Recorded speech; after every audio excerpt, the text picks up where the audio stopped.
Hello students, so our topic is classroom spaces in the learning environment. So classroom spaces are more than tables and chairs as a place to work, but they are regarded as a third teacher. So this means that the environment can be planned and arranged to provoke, engage and support students in their learning, which calls for flexible furnishings that can adapt to the environment as necessary. So the goal is to create a learner-centered environment focusing on our students and their learning needs. So the learning spaces in the classroom are intentional and each one serves a purpose. Like for example, we want a classroom space that builds community, or we also want a space that encourages collaboration and creation. So finally, we decided to learn spaces supporting the development of a student's skills. So next is the benefit of learning spaces for the students. So first is work is done collaboratively. Second, students learn through play.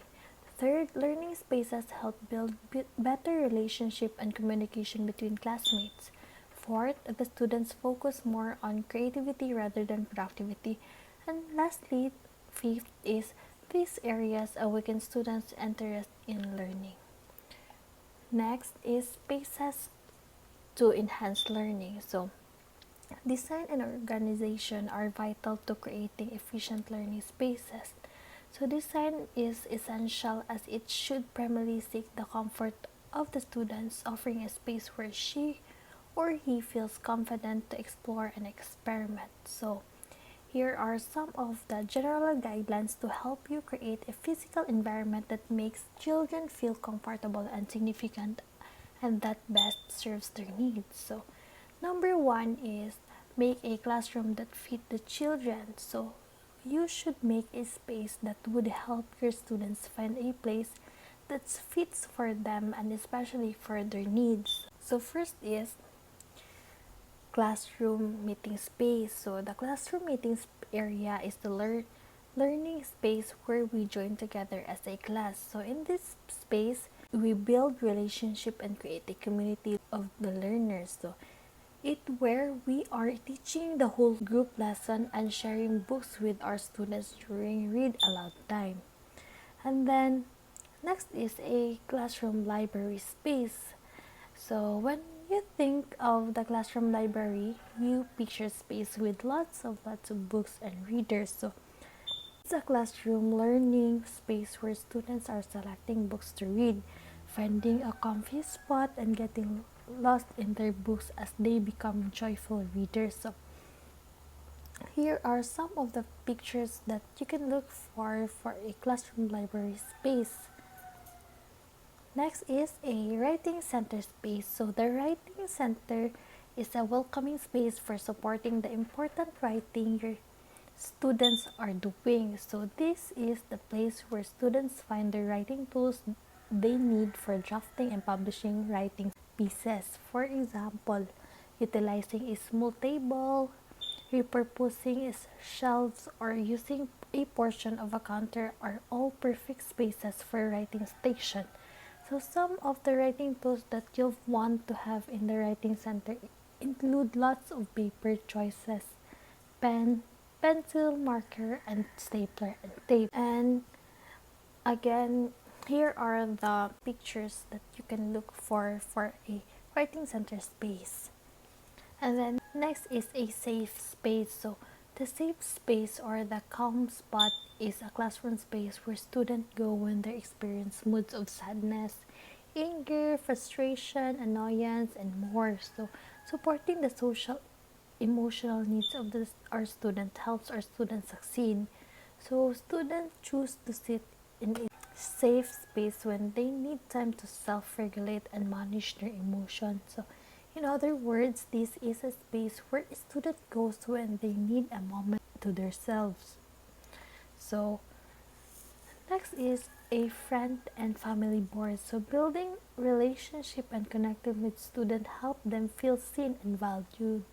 So the friends and family board is a classroom space where you post pictures or of your students' friend and family, including their pets. So for instance, this space can be a bulletin board put beside the classroom door or beside the classroom window or elsewhere.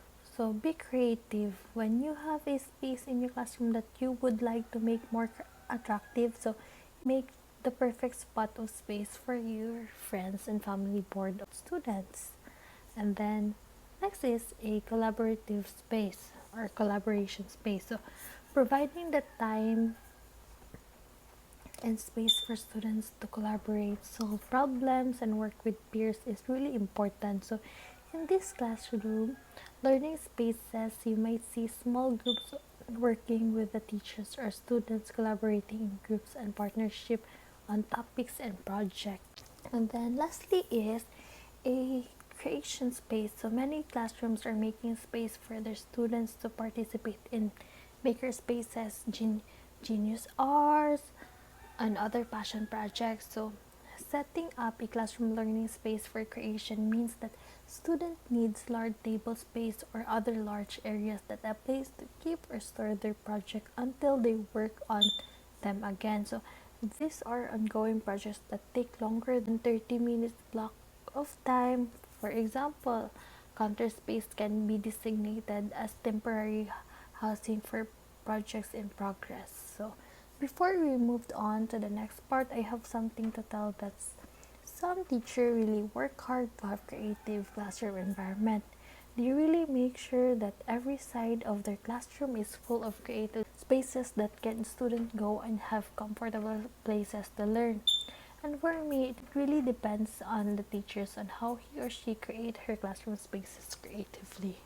Number two is plan for students' special needs. So it is essential that the teacher considered how the classroom design will accommodate children with special need and help them to feel a sense of belonging in the community. So to learn about a child's need from many perspectives, begin by having a conversation with the child's family, and the team that is developing the child's education plan. So depending on the child, adjustment may range from minor changes to major adoption. So, for example, a student in a wheelchair, for instance, might require additional space when sitting in a group or maneuvering around the classroom.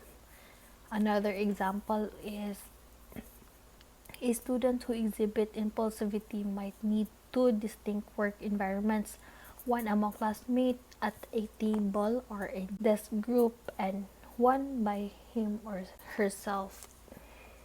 So having one or more one-on-one teachers aiding children with special needs would also impact the room design. So often, this teacher will need the space of their own with access to adaptive computers and materials.